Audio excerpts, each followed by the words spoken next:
Part 1. You will hear a telephone conversation between a man and a college receptionist. You have 30 seconds to look at questions 1 to 4.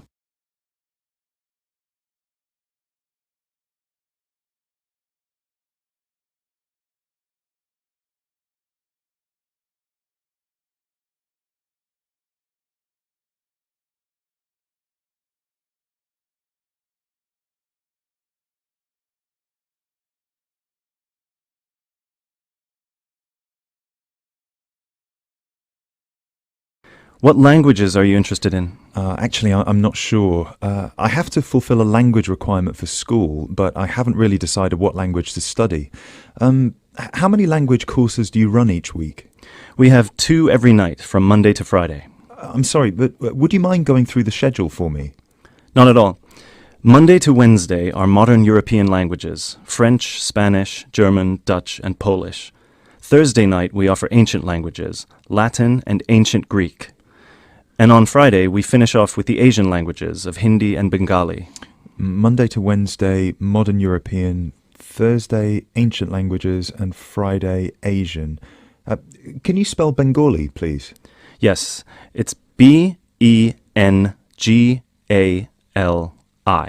Great. And how much do the courses cost? Each course costs £25 per person per term. But if you want to do 2 language courses, there's a 10% discount, but only if you book for 2 terms. So the 10% discount is if I take 2 courses for 2 terms. Is that right? Right. Would it be possible for me to book my classes right now? No, sorry, the computer's down. What I suggest you do is call extension 6994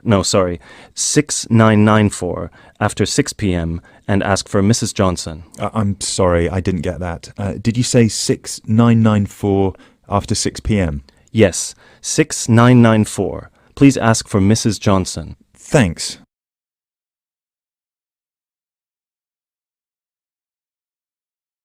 You now have 30 seconds to look at questions 5 to 10.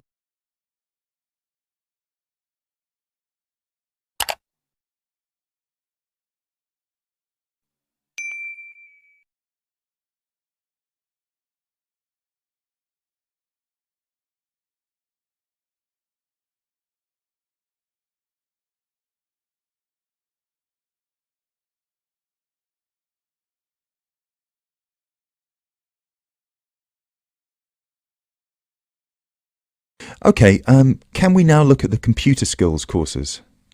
Yes, of course. Computer classes always start in the first week of the month, and the way it works is we offer 1 computer class for the entire month. So you might spend 1 month on databases, another month on Excel, and so on. Classes meet once a week on Tuesday afternoons. The next class starts February 1st. Okay, so for the upcoming month, February... February is going to be databases. There are 24 places still free on that course, and it costs £40 per person. February, databases, 24 openings, £40. Okay. Excel starts in March, and that's nearly full, only 4 slots left. It's £45. Okay, Excel, March, only 4 slots left. Got it? April is Outlook. That is never as popular since it costs so much more, but you get a free CD. It is £60 for the month, and there are 19 places left. Okay, April, Outlook, £60. Is that it? No, on the 3rd of June we start a Word course. We have 16 vacancies for that at the moment. It's also expensive at £55. 3rd of June, Word, 16 vacancies, £55. Now, do I call the same number to book a place on one of these classes? No, you have to call Mary Jones, I think. Yes, Mary Jones, extension 9623. Sorry, could you repeat that number? Yes, extension 9623. Please call her before 6 p.m. Okay, many thanks for all your help. That is the end of Part 1. You now have half a minute to check your answers.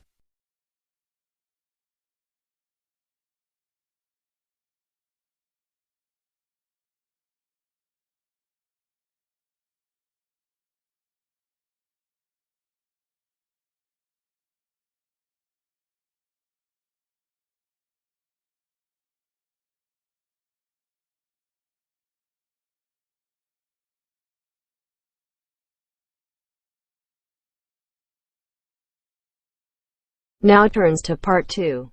Part 2. You will hear an introduction for students to a university campus. You have 30 seconds to look at questions 11 to 16.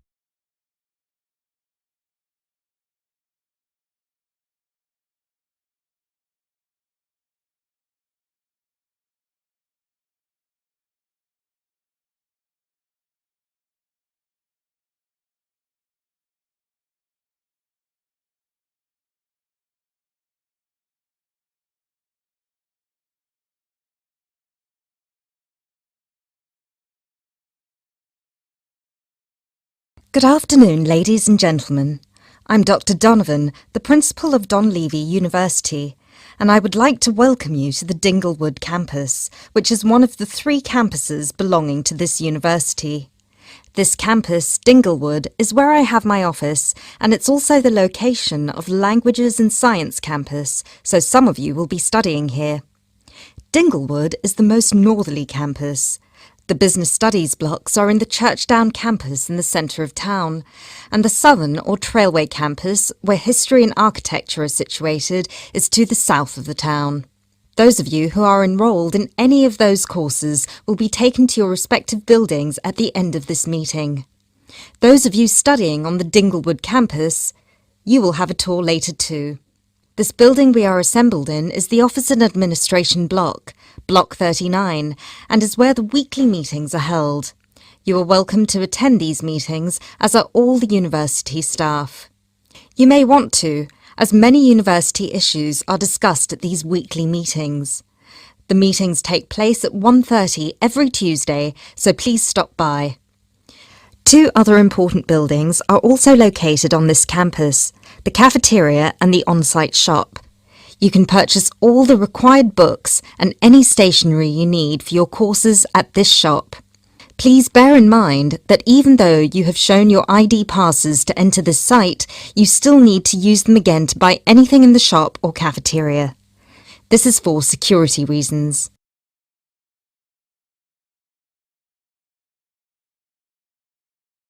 You now have 30 seconds to look at questions 17 to 20.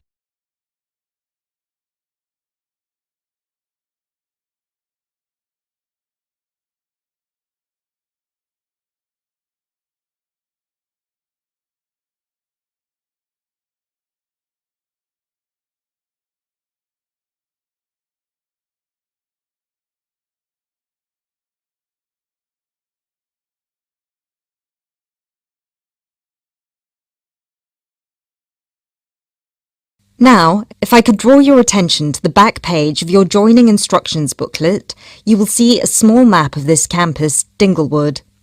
The block we are in now, the Office and Administration block, is located between the Languages Centre, Block 38, and the Physics School, Block 30. That's 3O. These are both on the right side of the plan. The cafeteria, which is open from 7 a.m. to 9:30 p.m, is on the left of the plan. It is between the Chemistry block, number 35, and the University shop, block 33. At the University shop, you can get all you will need in terms of course materials. The Biology block is block number 29, and you'll find the Biology block between the Chemistry block and the Languages Centre. Be careful with the numbers, as they are not always logical. As you will see, there are gardens on the right-hand side of the gate. These are being extended over the next 2 months, and a memorial fountain is being installed in the middle of the campus. This means that the campus will be very noisy during normal working hours. However, the campus will look much nicer when it's all finished. Right, so that's it for your initial campus orientation. At this point, could the language students all follow me, please, and the rest of you, please assemble under the banners which show your main topic of study, and you will be directed to the other campuses. That is the end of part 2. You now have half a minute to check your answers.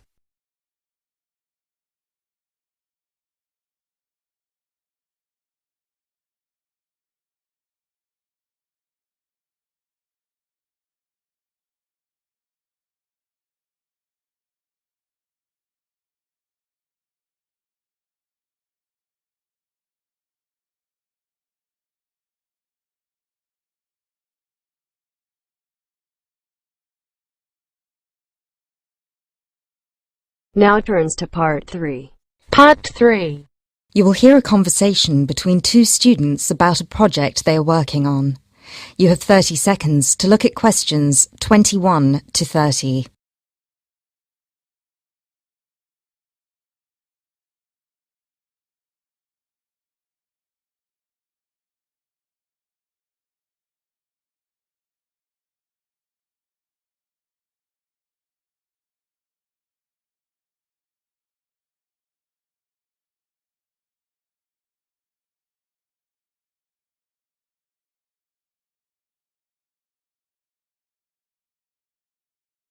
Hi, Bill. How are you?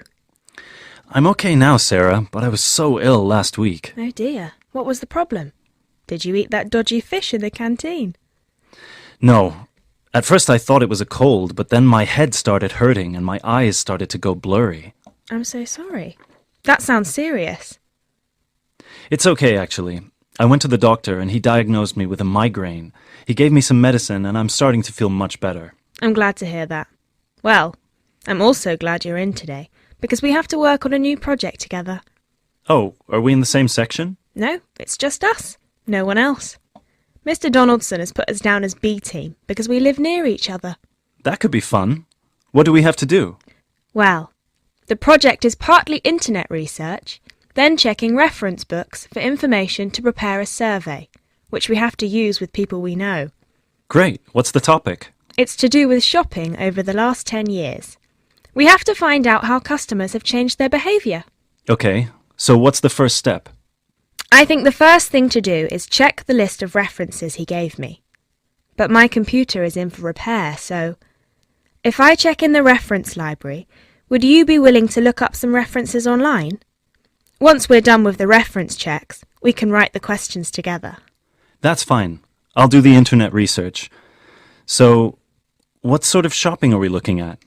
Only food, or goods, or clothes shopping? We have to find people who are willing to tell us about personal things like deodorants, cosmetics, soap or vitamin creams. The other groups are doing food, electrical goods and clothes. You now have 30 seconds to look at questions.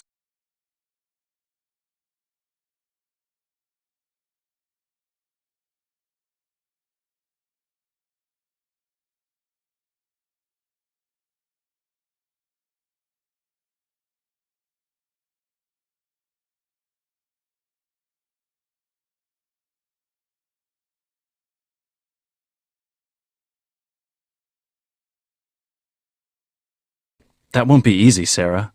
People might think those things are a bit private. Yes, I thought about that. I'll ask the women and you can ask the men. That should work okay. Well, if you think so, give me the list of references then. Sorry, I left them in my other bag at Joseph's house. I'll get them for you tomorrow. Okay. Well, then, this afternoon I think I'll catch up on the notes from last week. Can you help me, or are you busy? I've made you a copy of the notes already, to save you time. Here you are.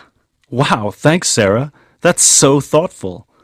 Well, since there's nothing for us to do right now, shall we go for lunch? Actually, I'll have to catch you later. I have to go to a meeting this afternoon. Can I phone you tonight to arrange when to meet? No, sorry, I have a date. Can we meet in the laboratory for the first class tomorrow? I'm not sure because I have to go to the library to collect some books. What about meeting there at lunchtime? You mean in the lab? Yes. Okay, see you in the laboratory tomorrow at noon then. Sounds like we have a lot of work to do. That is the end of part 3. You now have half a minute to check your answers.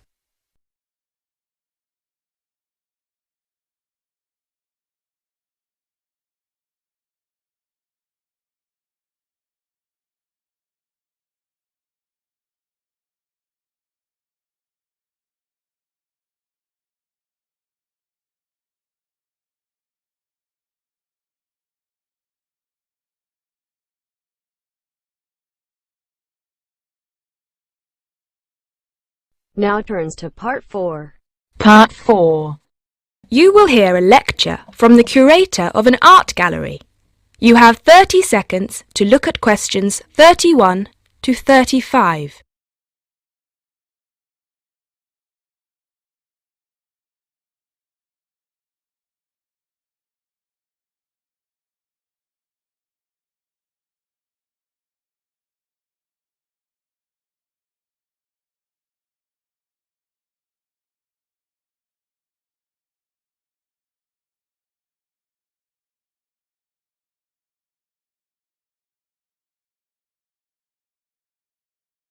Good evening, everybody, and welcome to the first in this year's series of public lectures offered by the Art Gallery.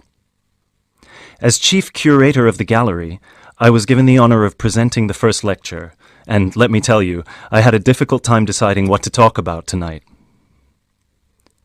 Being the curator, I naturally know just about everything that's in this gallery, but I wanted to choose an artist who has a wide appeal. That seems only fair, yes? But I didn't want to talk about someone so well known that anything I said would be familiar. I wanted someone modern. My personal preference is for modern art.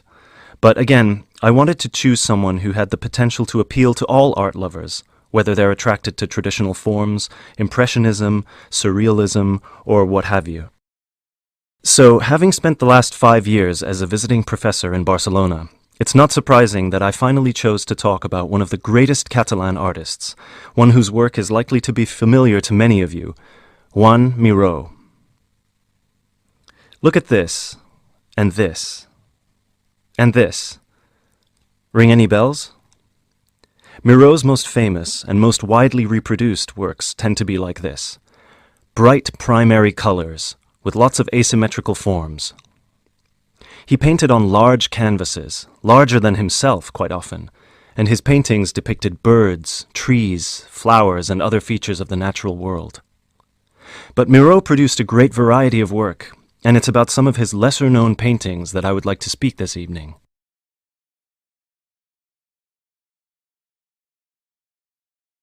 You now have 30 seconds to look at questions 36 to 40.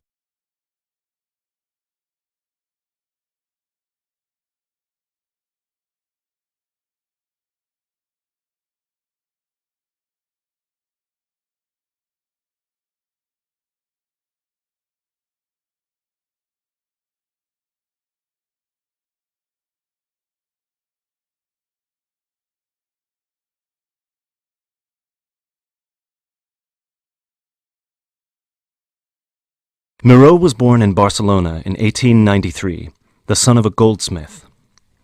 He began to show talent very early, and in 1926 went to Paris, where he was drawn to the surrealists of Montparnasse. He did not define himself as a surrealist, however. He preferred to stay free to experiment with other artistic styles as he wished. Miro had an intense dislike of much of the painting and many of the painters he knew. He wished to do something totally different to express his contempt for bourgeois art, and yet, ironically, Miro's success made his work much in demand among art collectors in the world. But we can't really talk about the artist without looking at his art, and that's what I'd like to do now. To take a look at just a few of Miro's works and think about what it is that makes them special. Special to me and to a great number of people who flock every day to the Miro Foundation in Barcelona. Let's start with this one of Miro's best-known and brightest works, Woman and Bird, a sculpture created in 1982. It is on display in a park in Barcelona, often known as the Joan Miro Park. A huge sculpture, towering up into the sky, it reflects Miro's eternal interest in these themes, as well as his more technical interest in materials. This sculpture is covered in mosaic, which gives it a naive and cheerful appearance. It is interesting that this sculpture was completed in 1982, just a year before Miro's death. I think it shows that towards the end, he was feeling as playful as a young man, and I think he wanted to share this playfulness in a park on such a big, very public scale. And now, another representation of a woman, this time just called Woman. This was painted in 1976, a late work for Miro, and is a work we often see reproduced or on sale as postcards or posters in gallery shops around the world. So why is it so popular? I think the use of color has something to do with it. People respond to these rounded shapes filled with primary colors, especially on a large canvas like this. Also, the fact that while it is rather surreal, it is still possible to recognize the form of a woman and to see it as a sympathetic representation. It's a bold, bright painting, and I think that it awakens a reaction in many of us. And finally, something quite different, though still a woman. A harsh, even violent work that was completed in 1939 at a time when Miro was greatly influenced by the events of the Civil War in Spain. It's titled Seated Woman 2, but it can be hard to find the woman here, as she's been transformed into rather a horrendous creature. So, is that how Miro viewed women, as grotesque? Not at all. This picture can also be seen as strong, with a huge base and solid shoulders to support those who depend on her. In this painting, her arms and neck seem to grow as vegetation out of her shoulders, representing woman as fertile ground, perhaps. We also see here the fish and birds, the moon and stars so typical of Miro's work, making her a creature of nature and of the heavens as well. And that's all we have time for this evening, I'm afraid. I hope that you've enjoyed this brief look at Miro's work and that you will enjoy the other lectures that follow this one. Thank you and good night. That is the end of part 4. You now have half a minute to check your answers.